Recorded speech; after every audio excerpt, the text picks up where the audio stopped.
Bapak-bapak dan ibu-ibu sekalian, pertama kali saya mengucapkan terima kasih. Alhamdulillah saya diundang hari ini untuk mengikuti acara ini, dan saya merasa dan berpikir ini sangat penting, dan kebetulan saya ada di Jakarta.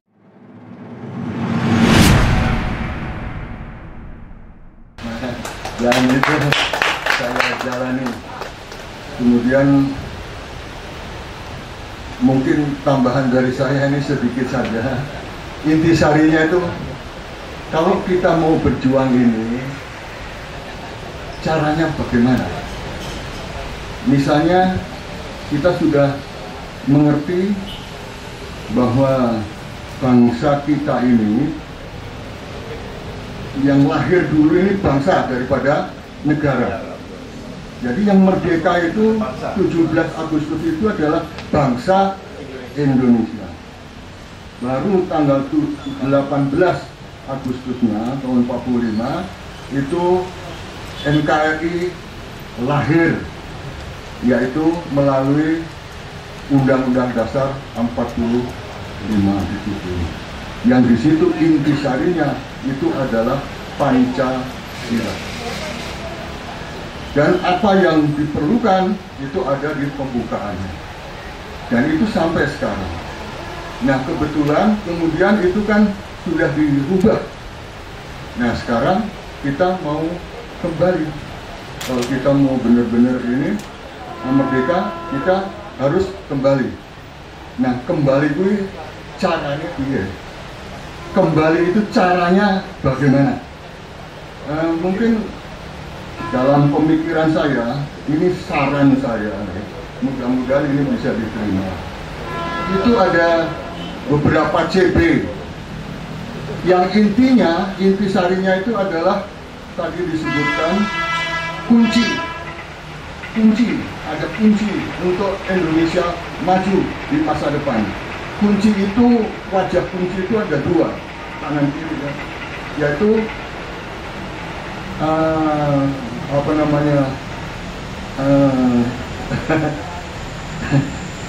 sistem dan pemimpin.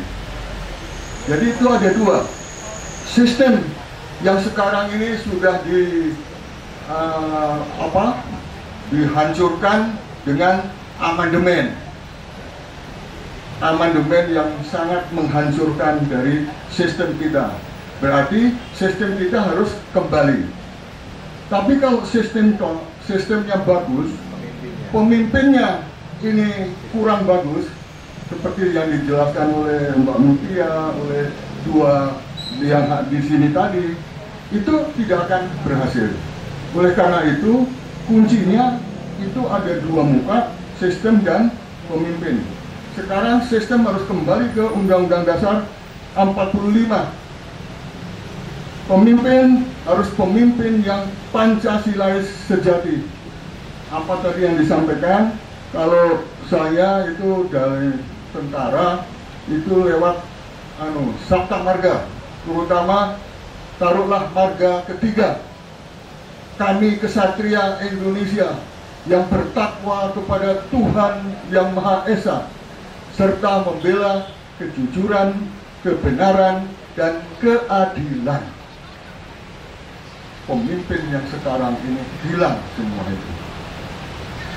Jadi mulai dari bertakwa pada Tuhan Yang Maha Esa, sekarang lebih baik berkuasa karena uang. Ini sudah jelas gitu kan, berarti sudah berubah. Kemudian jujur, benar, dan adil. Tidak ada yang jujur, tidak ada, semua bohong. Dan termasuk yang terpenting adalah kebohongan tentang Undang-Undang Dasar 45. Amandemen itu merubah total undang-undang yang asli. Dasarnya bertentangan dengan Pancasila. Ya, itu sudah jelas itu. Tetapi kemudian namanya tetap dinamakan Undang-Undang Dasar 45. Kenapa sebabnya? Sebabnya karena kalau dirubah saat itu, semua rakyat akan menuntut, tidak mau. Nah, itu oleh karena itu terus jadi bohong. Di sini bohong. Inilah awal dari kebohongan terus hari per hari yang dilaksanakan oleh rejim ini. Karena itu, dan menurut saya itu adalah sesuatu yang ilegal. Saya bilang pada waktu itu ilegal karena amandemen ilegal, Undang-Undang Dasar 45-nya itu ilegal. Kalau itu kemudian diadakan undang-undang yang berdasarkan Undang-Undang Dasar yang ilegal, undang-undangnya juga undang-undang yang ilegal. Kalau undang-undang yang ilegal itu dilaksanakan, maka pelaksanaannya itu juga ilegal, hasilnya juga ilegal. Saya katakan yang berdasarkan itu, maka DPR-nya ilegal, MPR-nya ilegal, presidennya ilegal, wakil presidennya ilegal. Saya sampaikan gitu. Tapi kenapa saya kok tidak ditahan? Ya tahu ya alhamdulillah. Mungkin saya sudah sampaikan itu. Pada waktu itu saya terus mengatakan seperti itu. Jadi ini ilegal, ini presiden ilegal. Bagaimana tidak ilegal? Karena undang-undang dasarnya ilegal. Undang-undang dasar ilegal, undang-undang yang didasarkan pada hal yang ilegal itu undang-undangnya ilegal. Pemilu itu berarti ilegal. Pilpres itu berarti ilegal. Kalau itu dilaksanakan, maka hasilnya juga berarti ilegal. Nah, ini hal yang sangat penting, sangat mendasar. Oleh karena itu tadi kuncinya dua itu. Tapi dari semua ini sebagai ini ya pengamanan ini, sebagai pengamanan. Sesepuh mengatakan pada kita bahwa manusia berbuat salah itu wajar. Manusia tidak ada yang sempurna. Manusia yang berbuat khilaf wajar. Namun kewajaran itu harus diikuti dengan kewajaran lain. Apa itu? Dia harus sadar akan kesalahannya, tidak melakukan kembali, dan segera kembali ke jalan yang benar. Jadi, kalau saya mengatakan ilegal ini, kemudian kalau sudah tahu itu, berarti kita harus segera kembali ke jalan yang benar. Jangan lakukan itu. Jadi, jangan benar. Nah, oleh karena itu CB1 kembali ke sistem, kembalikan sistem ke Undang-Undang Dasar 45 yang asli. Ini CB1. Caranya bagaimana? Lewat dekret presiden. Bisa. Yang kedua, cara kedua B, jadi 1A tadi, 1B lewat MPR. MPR dengan kemudian disahkan lewat DPR. MPR membuat semacam sidang istimewa. Silahkan laksanakan. Nah, tentunya ini Undang Dasar 45 itu. Oleh karena itu, ini perlu menjadi perhatian kita. Bagaimana caranya supaya ini betul-betul bisa lancar dan sesuai dengan keinginan kita. CB1 itu kalau tidak bisa, ada CB2. CB2-nya yaitu lewat pemimpin dulu. Pemimpin keluarkan dulu. Pemimpin pilih dulu. Pilih yang bagaimana? Yang benar-benar dia Pancasilais. Jiwanya itu betul-betul Pancasilais, sampai dengan tadi apa yang disampaikan itu semua. Dasarnya adalah harus setia kepada Allah dulu, Tuhan. bagaimana Tuhan menakdirkan kepada kita, itu harus dijalankan. Kemudian tambahannya apa? Tambahannya ya tadi itu, antara lain dia harus berjiwa kesatria, yaitu membela yang jujur, benar, dan adil. Kemudian ini pelaksananya gimana? Karena adanya sekarang ini, pelaksanaannya sudah ada di masyarakat, yang namanya pasti akan ada terjadi nanti pemilu, pilpres, ya kan?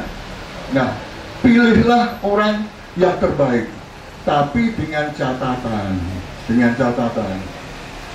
dia harus menandatangani komitmen kepada seluruh rakyat bahwa apabila saya terpilih dan dilantik menjadi Presiden Republik Indonesia dari tahun 2024 sampai 2029, yang pertama kali setelah saya dilantik, saya nyatakan dekret kembali ke Undang-Undang Dasar 40. Dan itu harus ditandatangani supaya dia tidak bisa bohong lagi. Karena sekarang banyak yang bohong. Ngomong pada waktu dia tes mau jadi presiden atau tidak, omongannya itu selalu baik, membela rakyat, segala macam. Tapi begitu jadi, lupa semua. Nah, untuk karena itu maka ini masuk. Kalau ini bisa, insya Allah ini namanya CB2. Ini menurut saya ini yang bisa sekarang ini kita jalankan. Karena bagaimanapun juga ini sudah siap. Rakyat kita ini sudah dibikin, mulai nggak tahu siapa tadi yang bikin nggak benar itu, tapi sudah dibikin supaya terjadi pemilu, terjadi pilpres. Padahal itu kalau tidak ada ini tadi, ini kalau jadi semua itu udah di belakangnya sudah lu jadi berarti jadi bonekaku, jadi bonekaku ini ya yang akan memainkan. Untuk menjaga itu maka laksanakan yang seperti ini. Kalau ini terjadi, saya rasa cukup. Ini cukup. Bagaimana? Jadi dari 3 yang maju nanti misalnya 3 ya. 3. Kalau bisa 3-3-nya itu harus menandatangani ini dulu. Kalau tidak mau tanda tangan, tidak berani tanda tangan, berarti dia tidak mau untuk kembali ke Undang-Undang Dasar 45. Berarti dia tetap pengennya itu adalah Undang-Undang Dasar yang ilegal. Seperti itu. Ini berarti kurang coba ini dicoba. Ini dicoba. Kita masukkan kalau bisa, nanti saya sarankan ini mencoba ini memasukkan lewat apa namanya? IKP, itu apa? Ya? KPU. Tanggal 19 kan ini pendaftaran utama. Nah, kalau bisa ini masuk KPU kapan? Apakah besok atau lusa? Masuk KPU itu, kalau KPU menyatakan bagus, kemudian itu disiapkan, wah ini luar biasa. Paling tidak ini sudah menjaga.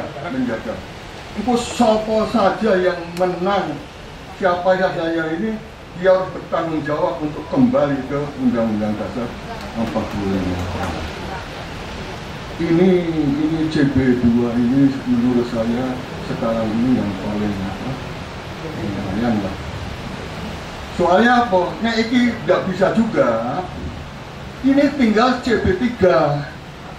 CB3 itu apa?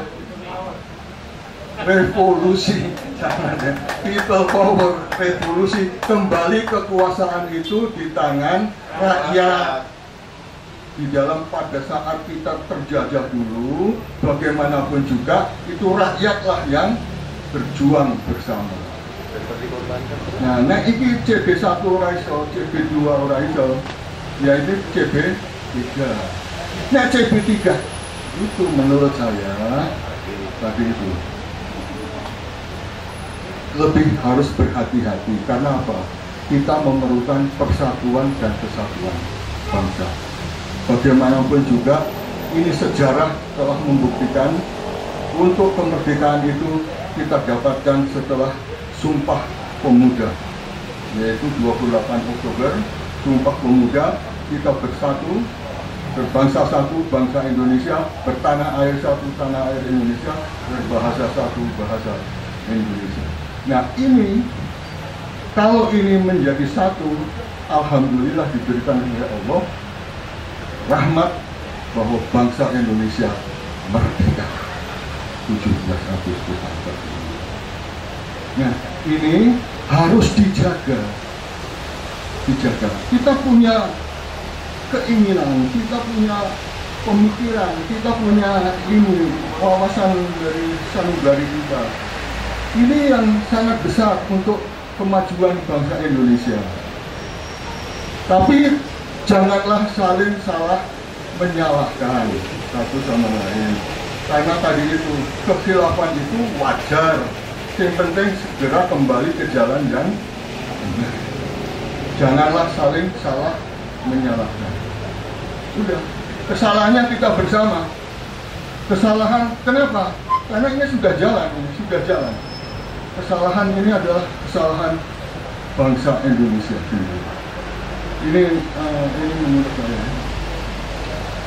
Kemudian yang perlu diingat tadi itu tambahan mungkin satu lagi aja. Oposisi janjane merdeka itu. Bung Karno mengatakan kalau merdeka itu paling tidak ada 3 syarat, yaitu berdaulat di bidang politik, berdikari di bidang ekonomi, berkepribadian sendiri di bidang budaya. Ini 3-tiganya ini sekarang sudah berbahaya. Coba kekuasaan di kedaulatan bidang politik mana? Itu sudah dikuasai oleh belakang itu, nggak ngerti dari mana yang menguasai itu. Kemudian yang kedua ekonomi, berdikari. Kuasa ini apa-apa ingin impor, cuma apa-apa impor, apa-apa ini investasi ini kemudian rakyat saja dihajar begitu karena harus impor proyek itu harus masuk dan sebagainya, dan itu ternyata di daerah-daerah banyak sekali. Pulau-pulau ada yang sudah terjual kepada asing. Orang pribumi saja datang ke situ tidak boleh. Ini ada di sebelah timur Bali itu apa namanya? Pulau apa itu? Pulau Lombok. Pulau Lombok itu ada dikelilingi pulau-pulau kecil-kecil. Pulau kecil-kecil di situ sudah banyak dijual pada asing. Nggak bisa, kita ke sana nggak boleh. Rakyat nggak boleh, saya rasa itu ya. Kemudian apa? Nah, budaya ini sekarang juga sudah hancur. Budaya asing lah yang banyak masuk ke dalam. Padahal menurut saya budaya itu adalah benteng terakhir.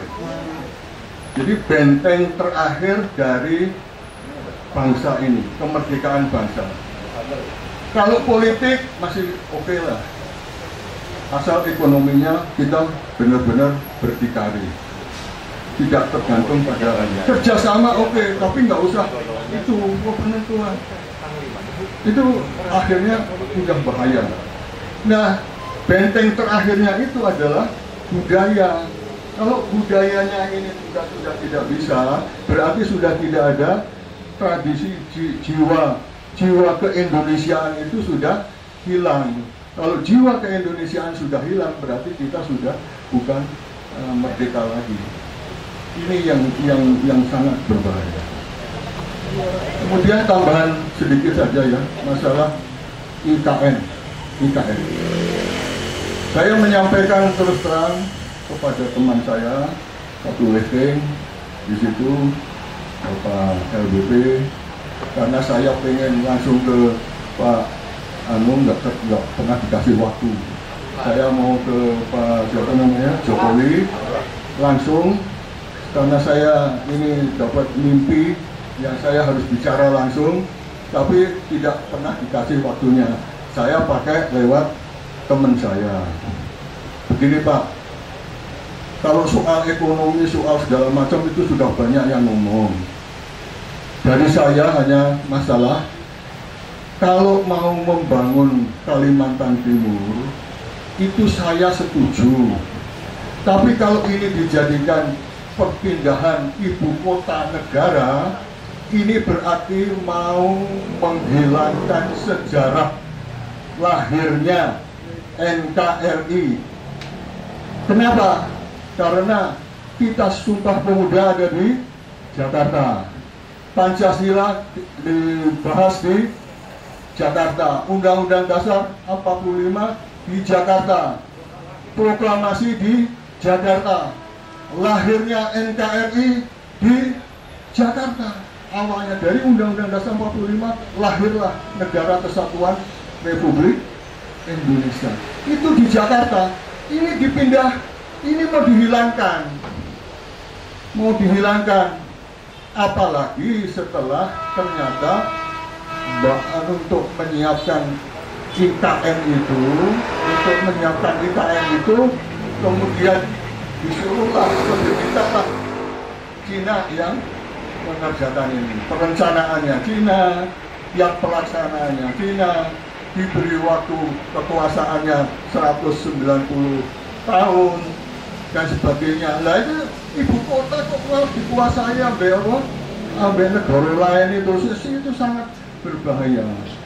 Kalau mau di sana dibangun itu, saya bilang bahwa itu jangan dikatakan ibu kota, tapi katakanlah itu apa jenis bukan ya itu boleh apa ininya presiden itu apa, istana presiden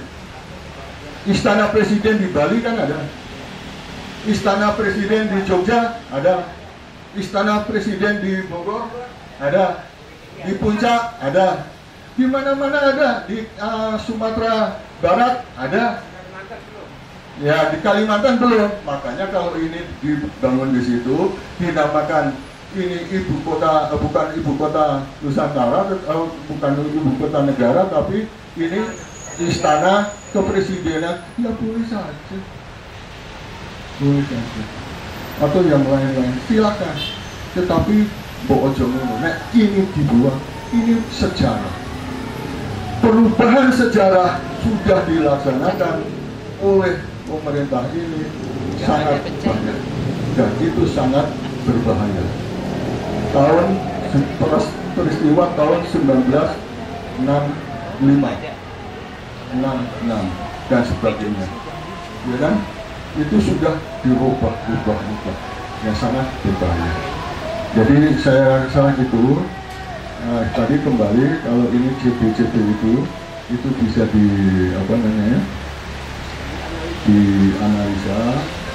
Saya sarankan kalau ini segera maju, terutama CB2 tentang pemimpinan. Insya Allah ini bisa dilaksanakan. Demikianlah dari kami. Sekali lagi tentu ini hanyalah sebagai perasaan, keinginan hati dan pikiran dari kami sampaikan. Ini hanya sebagai saran, kemudian nanti dibahas, dan di dalam pelaksanaannya pasti hanya Allah lah yang menentukan.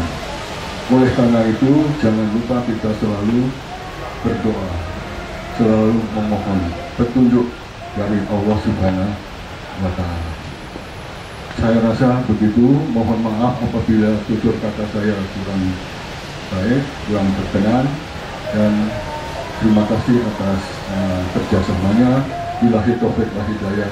Wassalamualaikum warahmatullahi wabarakatuh. Sekali merdeka, tetap merdeka.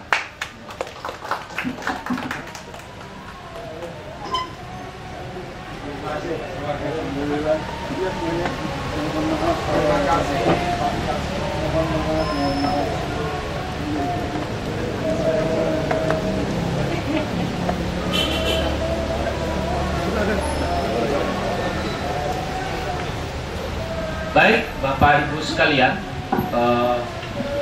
mengingat waktu kita yang sudah habis, maka kami ucapkan terima kasih kepada Bapak-Bapak yang telah memberikan renungan tadi, dan kepada Bapak Ibu sekalian yang menghadiri acara ziarah maupun mengikuti renungan ini. Kami juga dari panitia mengucapkan terima kasih. Saya kira acara kita sudah selesai. Ada yang ingin disampaikan, Prof. Yudi atau Pak Eko? Dan tidak ada lagi. Sekali lagi kami mengucapkan terima kasih kepada Bapak Ibu. Mari kita berikan aplaus kepada kita semua. Wassalamualaikum warahmatullahi wabarakatuh. Selamat sore. Dasar 45 itu. Oleh karena itu, ini perlu menjadi perhatian kita. Bagaimana caranya supaya ini betul-betul bisa lancar dan sesuai dengan keinginan kita. CP1 itu kalau tidak bisa, ada CP2. CP2-nya yaitu lewat pemimpin dulu. Pemimpin keluarkan dulu. Pemimpin pilih dulu. Pilih yang bagaimana? Yang benar-benar dia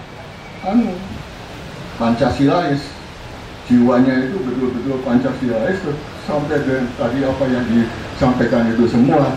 Dasarnya adalah harus setia kepada Allah dulu, Tuhan.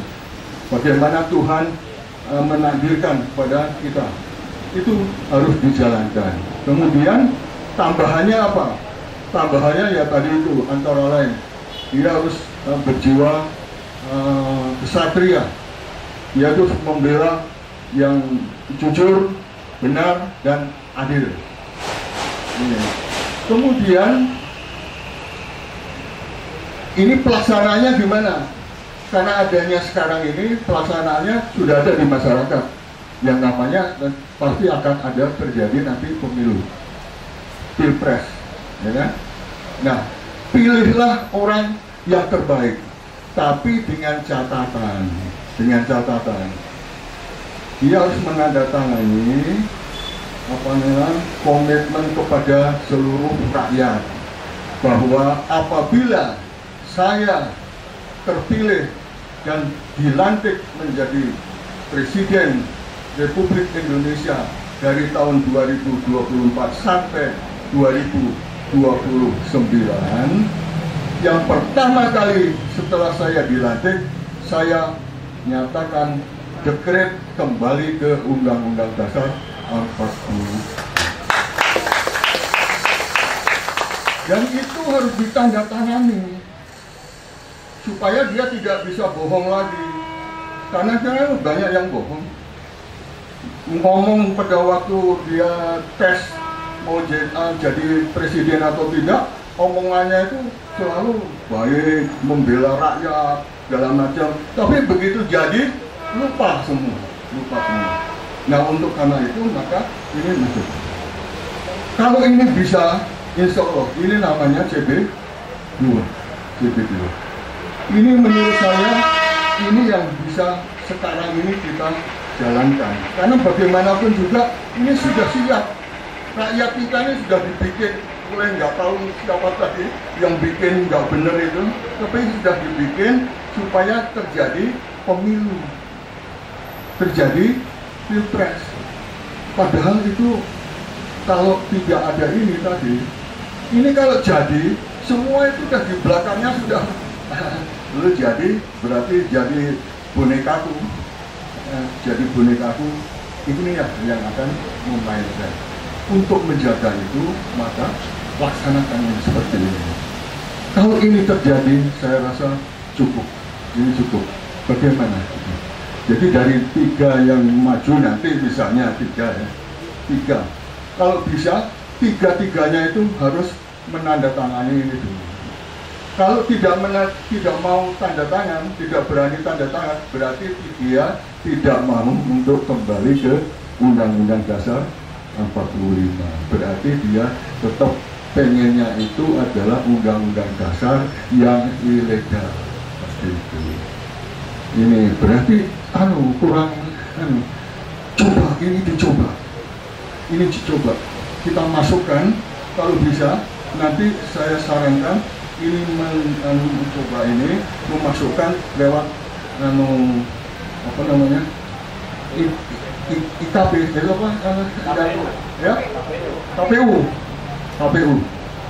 Tanggal 19 kan ini pendaftaran utama. Nah, kalau bisa ini masuk KPU kapan? Apakah besok atau lusa? Masuk KPU itu, kalau KPU menyatakan bagus, kemudian itu disiapkan, wah ini luar biasa. Paling tidak ini sudah menjaga. Itu siapa saja yang menang, siapa saja ini, dia harus bertanggung jawab untuk kembali ke Undang-Undang Dasar 45. Ini CB2 ini menurut saya sekarang ini yang paling lumayan lah. Soalnya apa? Nah ini nggak bisa juga. Ini tinggal CB3. CB3 itu apa? Revolusi. People power, revolusi. Kembali kekuasaan itu di tangan rakyat. Di dalam pada saat kita terjajah dulu, bagaimanapun juga itu rakyatlah yang berjuang bersama. Nah, ini CB1 ora iso, CB2 ora iso, ya ini CB3. Nah, CB3 itu menurut saya tadi itu lebih harus berhati-hati. Karena apa? Kita memerlukan persatuan dan kesatuan bangsa. Bagaimanapun juga ini sejarah telah membuktikan untuk kemerdekaan itu kita dapatkan setelah Sumpah Pemuda, yaitu 28 Oktober, Sumpah Pemuda, kita bersatu, berbangsa satu, bangsa Indonesia, bertanah air satu, tanah air Indonesia, berbahasa satu, bahasa Indonesia. Nah ini, kalau ini menjadi satu, alhamdulillah diberikan oleh Allah rahmat bahwa bangsa Indonesia merdeka 17 Agustus 45. Nah ini harus dijaga. Kita punya keinginan, kita punya pemikiran, kita punya ini wawasan dari sanubari kita. Ini yang sangat besar untuk kemajuan bangsa Indonesia. Tapi janganlah saling salah menyalahkan satu sama lain. Karena tadi itu kekhilafan itu wajar. Yang penting segera kembali ke jalan yang benar. Janganlah saling salah menyalahkan. Sudah, kesalahannya kita bersama. Kesalahan kenapa? Karena ini sudah jalan. Kesalahan ini adalah kesalahan bangsa Indonesia sendiri. Ini menurut saya. Kemudian yang perlu diingat tadi itu tambahan mungkin satu lagi aja. Oposisi janjane merdeka itu. Bung Karno mengatakan kalau merdeka itu paling tidak ada 3 syarat, yaitu berdaulat di bidang politik, berdikari di bidang ekonomi, berkepribadian sendiri di bidang budaya. Ini 3-tiganya ini sekarang sudah berbahaya. Coba kekuasaan di kedaulatan bidang politik mana? Itu sudah dikuasai oleh belakang, itu nggak ngerti dari mana yang sudah menguasai itu. Kemudian yang kedua ekonomi, berdikari Puasa ini apa-apa ingin kok impor, cuma apa-apa impor, apa-apa ini investasi ini kemudian rakyat saja dihajar begitu karena harus impor jenisnya mau proyek itu harus masuk dan sebagainya, dan itu ternyata di daerah-daerah banyak sekali pulau-pulau ada yang sudah terjual kepada asing. Orang pribumi saja datang ke situ tidak boleh. Ini ada di sebelah timur Bali itu apa namanya? Pulau apa itu? Pulau Lombok. Pulau Lombok itu ada dikelilingi pulau-pulau kecil-kecil. Pulau kecil-kecil di situ sudah banyak dijual pada asing. Nggak bisa, kita ke sana nggak boleh. Rakyat nggak boleh begitu. Saya rasa itu ya. Kemudian apa? Nah, budaya ini sekarang juga sudah hancur. Budaya asing lah yang banyak masuk ke dalam. Padahal menurut saya budaya itu adalah benteng terakhir. Jadi benteng terakhir dari bangsa ini, kemerdekaan bangsa. Kalau politik masih oke lah, asal ekonominya kita benar-benar berdikari, tidak tergantung pada kerjasama oke, tapi nggak usah itu penentuan. Itu akhirnya sudah bahaya. Nah, benteng terakhirnya itu adalah budaya. Kalau budayanya ini sudah tidak bisa, berarti sudah tidak ada tradisi jiwa keindonesiaan itu sudah hilang. Kalau jiwa keindonesiaan sudah hilang, berarti kita sudah bukan merdeka lagi. Ini yang sangat berbahaya. Kemudian tambahan sedikit saja ya, masalah IKN.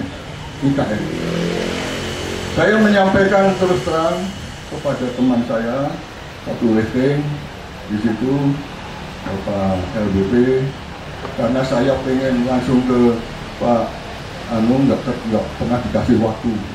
Saya mau ke Pak Jokowi langsung, karena saya ini dapat mimpi yang saya harus bicara langsung, tapi tidak pernah dikasih waktunya. Saya pakai lewat teman saya. Begini Pak, kalau soal ekonomi, soal segala macam itu sudah banyak yang ngomong. Dari saya hanya masalah, kalau mau membangun Kalimantan Timur, itu saya setuju. Tapi kalau ini dijadikan perpindahan ibu kota negara, ini berarti mau menghilangkan sejarah lahirnya NKRI. Kenapa? Karena kita Sumpah Pemuda ada di Jakarta, Pancasila dibahas di Jakarta, Undang-Undang Dasar 45 di Jakarta, proklamasi di Jakarta, lahirnya NKRI di Jakarta. Awalnya dari Undang-Undang Dasar 45 lahirlah Negara Kesatuan Republik Indonesia. Itu di Jakarta. Ini dipindah, ini mau dihilangkan, apalagi setelah ternyata untuk menyiapkan IKN itu, kemudian disuruhlah pemerintah Cina yang mengerjakan ini, perencanaannya Cina, yang pelaksanaannya Cina, diberi waktu kekuasaannya 190 tahun dan sebagainya. Lah itu ibu kota kok dikuasai ambil negara lain itu sangat berbahaya. Kalau mau di sana dibangun itu, saya bilang bahwa ini jangan dikatakan ibu kota, tapi katakanlah itu apa jenis bukan ya itu boleh. Apa ininya presiden itu apa? Istana Presiden di Bali kan ada. Istana Presiden di Jogja ada, Istana Presiden di Bogor ada, di Puncak ada, di mana-mana ada, di Sumatera Barat ada, ya di Kalimantan belum. Makanya kalau ini dibangun di situ, dinamakan ini ibu kota, bukan ibu kota Nusantara, bukan ibu kota negara, tapi ini istana kepresidenan, ya boleh saja, boleh saja, atau yang lain-lain silakan. Tetapi bojo ngono, nek ini dibuang, ini sejarah. Perubahan sejarah sudah dilaksanakan oleh pemerintah ini sangat banyak dan itu sangat berbahaya. Peristiwa tahun 1966 dan sebagainya, ya kan? Itu sudah dirubah yang sangat berbahaya. Jadi saya rasa itu tadi kembali, kalau ini JP itu bisa dianalisa. Saya sarankan kalau ini segera maju, terutama JP2 tentang pemimpinan. Insya Allah ini bisa dilaksanakan. Demikianlah dari kami. Sekali lagi tentu ini hanyalah sebagai perasaan, keinginan hati dan pikiran dari kami sampaikan. Ini hanya sebagai saran, kemudian nanti dibahas dan di dalam pelaksanaannya pasti hanya Allah lah yang menentukan. Oleh karena itu jangan lupa kita selalu berdoa, selalu memohon petunjuk dari Allah Subhanahu wa Ta'ala. Saya rasa begitu. Mohon maaf apabila tutur kata saya kurang baik, kurang berkenan, dan terima kasih atas kerjasamanya. Billahi taufiq wal hidayah. Wassalamualaikum warahmatullahi wabarakatuh. Sekali merdeka, tetap merdeka.